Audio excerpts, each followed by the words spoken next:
and welcome to Sports Talk, a wrap-up of the winter sports season at East Brunswick High School. Hi, I'm Ken Sarokal, and I'm joined in studio by Frank Noppenberger, the Director of Athletics for the East Brunswick Public School System. And Frank, the winter sports season, it really starts in November, I guess, with the practices, it's bowling and swimming, and it goes on almost until springtime. But it is a very, very unusual sports season because there's so many things going on in so many different areas. But yet it has to come to an end. Here we are talking about it, and it's got to be one of our more successful winter seasons in quite a while. Well, in lots of ways it was very successful, and hopefully I'll be able to express that. But before we get into that, let me just, on behalf of the coaches, all our winter coaches, our athletes and parents, thank you for volunteering your time, Channel 3 for volunteering their time to be there and creating these lasting memories for these athletes. It really means a lot to them, so thank you to all you guys who volunteer. One of my favorite days is coming in here and recapping the season, and there just never seems to be enough time to talk about all our accolades, team and individual. But it was a great year, just like you said, Ken, and we're very proud of our teams. When I had run into Coach Hennig, the boys basketball coach, before the season, kind of asked him, like off the cuff, kind of, what do you think? What do you think? And he kind of went, I don't know. He wasn't quite sure where this basketball team was going, and yet a 20-5 season is a very successful season for East Brunswick High School. I think it's, he came up, it's like only the fourth time in the history of the school where we had 20-win season, 20-5 in any sport at any level is great accomplishment. And you talk about Bo. Bo's very modest, as you know. But sitting with the officials before and after games, they tell me that Bo is worth 4 or 5 games a year because of his coaching.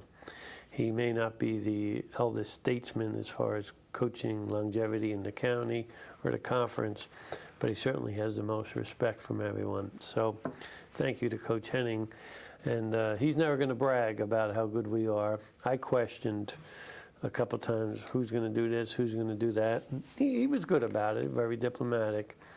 But then after that Christmas tournament where we took care of North Brunswick and New Brunswick, I knew we were going to be competitive and good.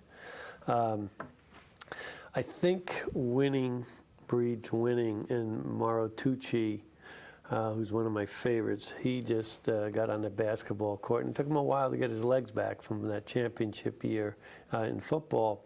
But he was kind of a spark plug in my eyes. We had just taped the fall sports season show, and they had not yet played that championship game in the snow. So then we talked then about Mauro Tucci's leadership there on the floor. He's a leader by example. He's a hard-nosed kid in practice and in games. And then we got this young kid, a sophomore, named Joey Ross, who's a shooter, and he's going to be a good one.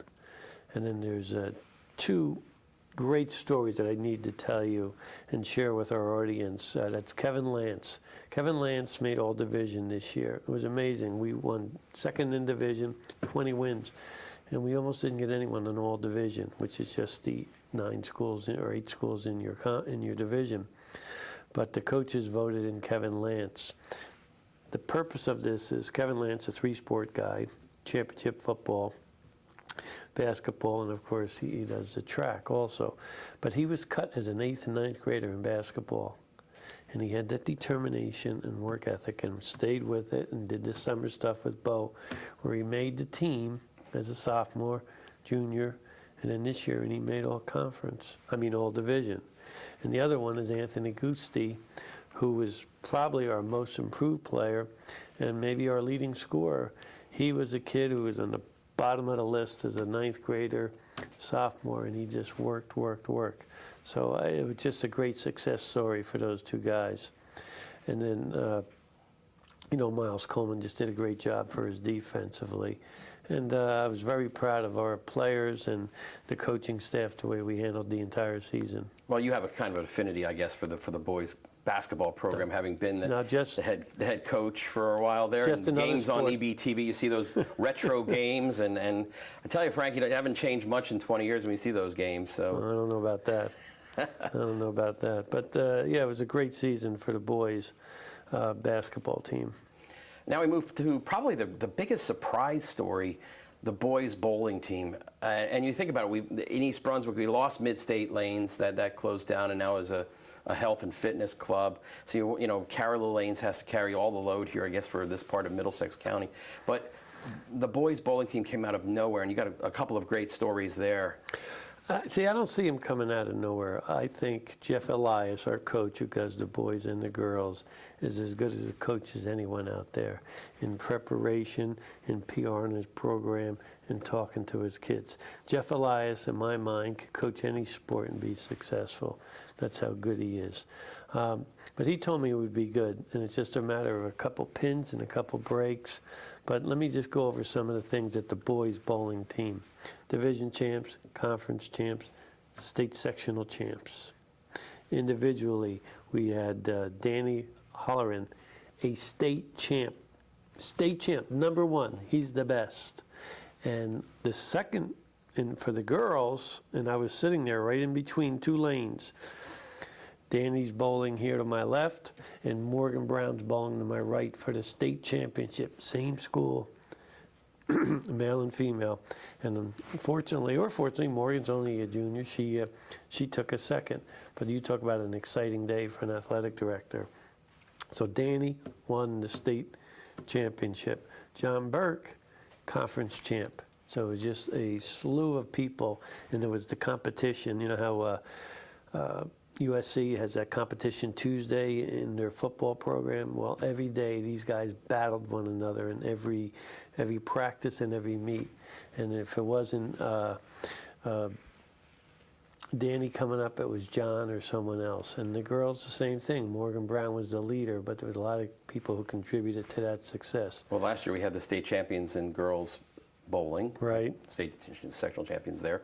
And if I remember right, correct me if I'm wrong, the name that sticks out of my mind, going back, I think, to 1997 when we had the boys bowling champion, Walt Hastings. Walter Hastings, yeah, absolutely. Walter was a great bowler. He used to work in the system. I'm not sure where he is now, but he's one of those basketball junkies. You know that expression? He's one of the bowling junkies. But he was another outstanding bowling. But, I mean, you look at the combined record of both bowling teams here, 28, 6, and 4. Between the girls and the boys, an incredible season. It's not bad, not bad. And again, it's a credit to the parents who keep their kids involved in bowling, the kids because of their dedication, and of course the coach. And as I said many times, it's just a great atmosphere of bowling alleys. Can I ask what your bowling average is? It's about 320. I'm just a funny guy. I can't remember the last time I threw a bowling ball. You know. Did it at least land in the right? Yes, lane? Yeah, yes. okay, I didn't even right. have the guards up there. All right. Now the winter track season, short season, I guess, because not many events. I guess because of the weather, maybe some indoor events. Can you explain what does winter track do, perhaps differently than would in the spring? The conference does not have a dual meet season, but Coach Mack, Coach Merrigan, and we decided. McAvoy, we're going to run dual meets, and we'll run them outside on that track. And if it's 45, 50 degrees, that's no problem. So we did 5 dual meets against other schools. If you kept score, we would have been 4-1, but it's kind of unofficial. But there are plenty of indoor meets on the weekends. You know, the Retaco Center has one down there in Toms River. Well, it's not the Retaco Center, the Bennett Center in Toms River. We run meets down there. We'll go to the Jersey City Armory. So there's a lot for the kids to compete in. And I just got addicted to winter track the last few years. It's really exciting. And our boys, you know, they did a great job. Let me give a hello, congratulations, Kevin Mulcahy, Evan Walton, Leonard Robbins, who's a transfer. Leonard was also a state sectional champ in the 8, and Dan Urschel, they were conference champs in the 4x4. And that was exciting to see them win, to get their medals, and it's very exciting. And it's a matter of seconds and half seconds that you either win or you lose in track, especially at that high level. Now, are we expecting these athletes to compete in the spring, or is this kind of a fill-in between seasons? They all will be running in the spring, and we're going to be pretty good in boys track in the spring too. And then I didn't leave out, but Sam Mattis, who's a sophomore, is just an outstanding discus and shot putter. He was conference champ. in the shot put. So congratulations to those guys, and it's just a pleasure being around the boys winter track. And the girls winter track, shot put, sectional champs, Corinne Kaminkowitz and Rachel Barnes.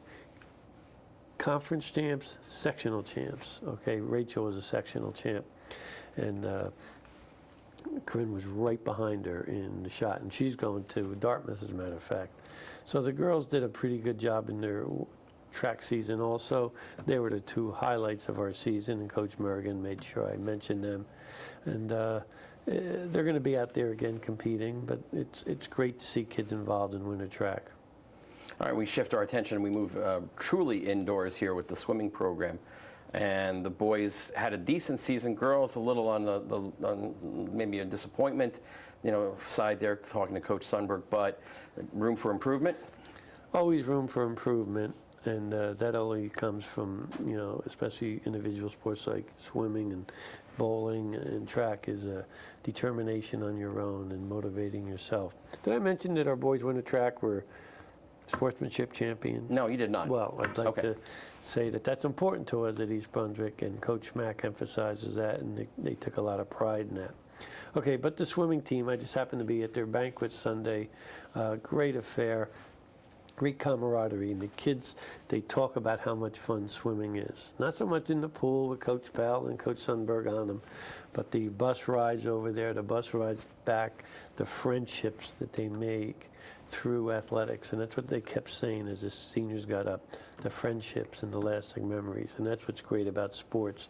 Winning is important, I'm not going to deny that, but the friendships and the memories you get from that and the work ethic, it was just amazing. Listen to the colleges these kids are going to, Penn, to Princeton, and great work ethic. Anyone who's involved in swimming, that's a very dedicated sport. Scott Wang and John Chen did a great job for our boys. Our girls, Omar and Bridget, were just outstanding leaders for us. So to the girls swimming team, the boys swimming team, congratulations. Coach Sundberg was Coach of the Year. The boys took a second in the GMC. I forget who the winner was, but congratulations to them on a successful season. Now, when I grew up in Bucks County, Pennsylvania, every major high school had a swimming pool attached to the building, and we don't in East Brunswick. Do any schools have it, and does that really provide an advantage over training as well as competing at a neutral site? Well, North Brunswick has one, and they're very competitive. And of course, Metuchen has a Y in town.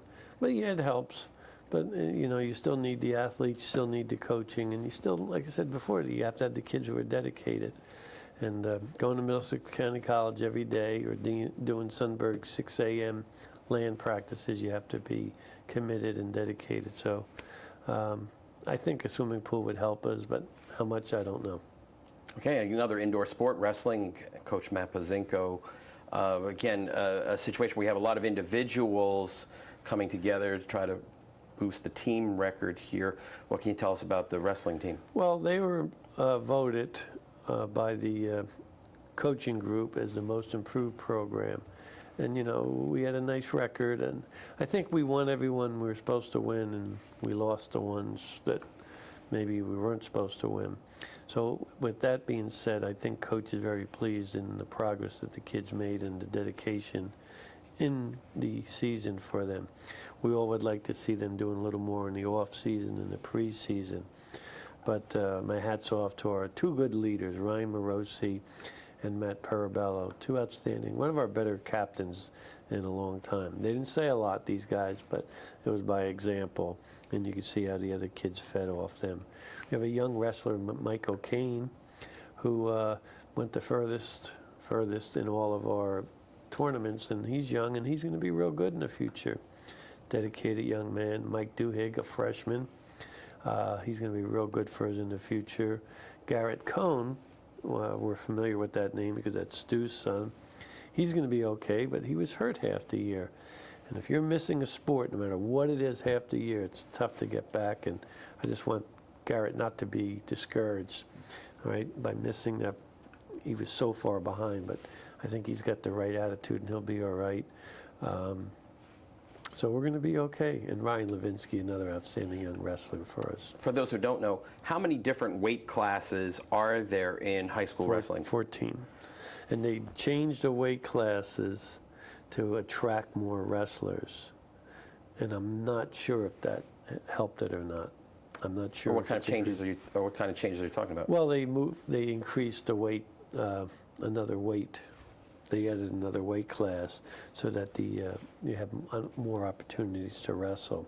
It just seems that there's more and more teams. We don't. Maybe we had 1 or 2 all year where they'd forfeit a weight class. It's a unique sport, and kids aren't just going out for wrestling for some reason. We don't have that problem. We fill our weight classes, but other schools are having that problem. Who are the big powerhouses in wrestling in the Well, GMC? South Plainfield, obviously, they were #1 in the state, and they're just a monster school, as good as we are, and like softball and our soccers and our bowling. They're a consistently power in wrestling. And but we're going to get there. Coach Pazinko says we'll get there, and I believe Coach Pazinko. Okay. Girls basketball suffered an up and down season, streaky season. Unfortunately, though, many of those streaks were long losing streaks, or longer losing streaks than what would be normally expected here. But also, again, a reasonably young team that Coach Monaseski put out. We had 2 seniors, Kristen Bennett and Linda Solicito, who provided great leadership for us and a great example, role model for the younger kids. But our basketball team now are athletes that play basketball. When Reggie was here, we were basketball players that played basketball and maybe did another sport. These girls are all outstanding softball players in Kristen's case, soccer player, and the other kids, they're all involved in other sports, and maybe their second sport is basketball. So by outstanding coaching by Richie and Katie Katie Monaseski, the head coach, we're able to stay competitive. And it's not a lack of dedication or work for these kids. It's just that their priority is for soccer or softball. You need the kid to play the sport all year round. One of the things that Phil Hill, the late Phil Hill, and I used to talk about when we did the broadcast was the demise of the AAU type programs in basketball in East Brunswick. We have lots of soccer programs. We have the Blackhawks lacrosse program. You have other programs, but that basketball program that used to feed into. For the boys right now, it's pretty good. The boys got a nice bunch of AAU coaches out there working, some solid guys. Matter of fact, Joey Ross's dad's involved. And we're starting to get some more dads involved in the girls program, but we just need more of that, at the AAU travel or whatever you want to call it. And we're getting there, but we have a nice 3 girls coming back, Cassie Riccio, Shannon Nolte, and Elise Rohan, who have been with us since freshman year. And we're going to be okay next year. I don't know if we'll compete for championships, but with 1 or 2 changes. Well, what do you think the missing ingredient is? Do we need a size presence inside, we need a rebounder? We need some height. These are all, 5, 6 great kids, ponytail, Norman Rockwell-looking girls, but tough as nails. But we just missing that big dominant player inside. One of the things we also talked about on the broadcast this year was that it takes a while to round into basketball shape. The athletes are there playing soccer, and then suddenly in November. Well, that's what I was trying to explain that about Tooch. It takes you a good month or so, or 2 months, to get into your legs and your muscle memory tone with shooting a basketball. And it took our girls. If you look, we played better as the year went on. The highlight of our season had to be we lose to Edison twice. We go over there in the conference tournament and beat them in their house. And just a great coaching job by the coaches, a great game plan. Girls hit some timely foul shots at the end. And what a team effort. Cassie Riccio made 1 basket the whole game when they put us up 3 from the wing. She only took 1 shot, but she was playing defense, on their best player. But the point was we got better as the year went on, and that's because they start to get into that routine. That's why baseball players that's why they play every day. That's why they hit every day. That's why they have fielding every day. You've got to stay sharp. and it takes a while to get back into it. Unfortunately, right now we're going through a period where the girls are dedicated during the season. You couldn't ask for anything else. It's just that we're not getting enough to do, enough kids doing things on the off season. Okay, we step back a little bit from the competitive athletics and talk about our student trainers and Phil Hostler and the work that he does providing that essential service. I mean, you cannot talk enough about the worth of those trainers. Well, Phil's just outstanding, and Shane Stone is just a well-liked individual that reminds me of a young Hostler, which, if Hoss was ever young. He's just a nice gentleman. The kids like him. They respect him. They respect his opinion, and his help to us is immense. And he's, playing volleyball now. So he's an athlete, and in the off season, and he's a great student. He plays volleyball. So Shane, thank you very much for everything you do. And that's, we can't even quantify how many hours, how many injuries, how many rehab sessions Phil Hostler has worked with these students recovering from injuries, especially with all the emphasis now on head injuries, concussions. Well, Phil, that'd be a good topic eventually. Phil, come in here and talk about concussions and what we're doing at East Brunswick to educate the coaches, the parents, and the kids, because it's out there. It's an issue out there. But there's no one better than Phil. And, the winter season, there's always kids getting hurt. They're breaking down. The bodies get tired. It's cold out, and that's why there's so many injuries in the winter. Okay, and our cheerleaders. My favorite squad. Cheerleaders, we go to competition now. And I'm not sure how crazy I was about it years ago, but the coaches convinced me. So we go to Monroe and we take a first place. We go to Saddlebrook, we take a first place. We go to Woodridge and take a first place, and we're considered grand champions. That's 3 first places in 3 events. And then we went down to the States, and we didn't have a good day. We were top 10, but we didn't finish like we'd like to.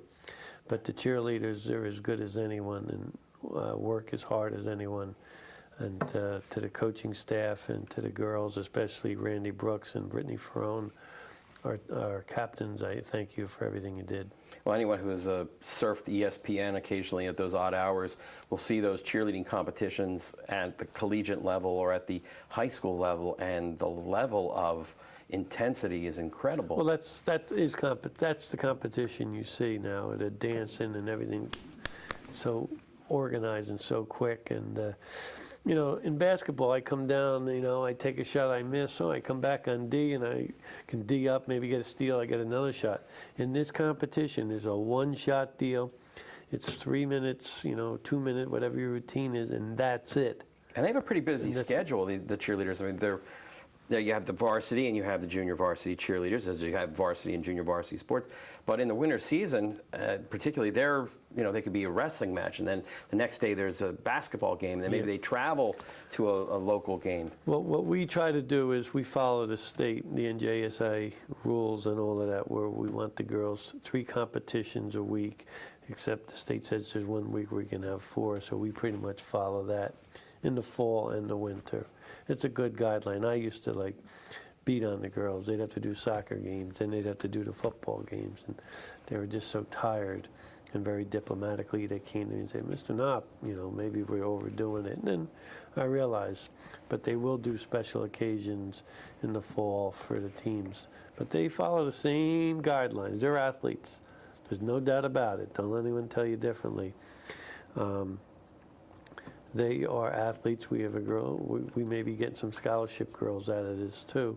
The Gallucci girl, I believe, is going to Maryland to cheer and to be, a cheerleader and get money for that. So there is money out there, and it is a competitive sport.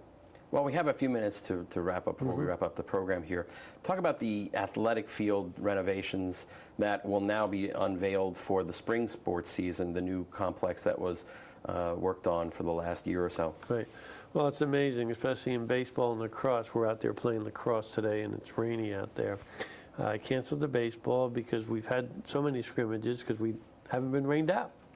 because we can play on those. So that's an advantage to us as far as practices and games are concerned. And the coaches and the kids have been great about sharing the facilities. So we're Well, out let's talk there. about the baseball field, because the varsity baseball field is unusual because there's not very much dirt Just on that field. Can you home explain pla- what went home- into that design? Home plate and pitcher's mound. It's just dirt. Everything else is turf.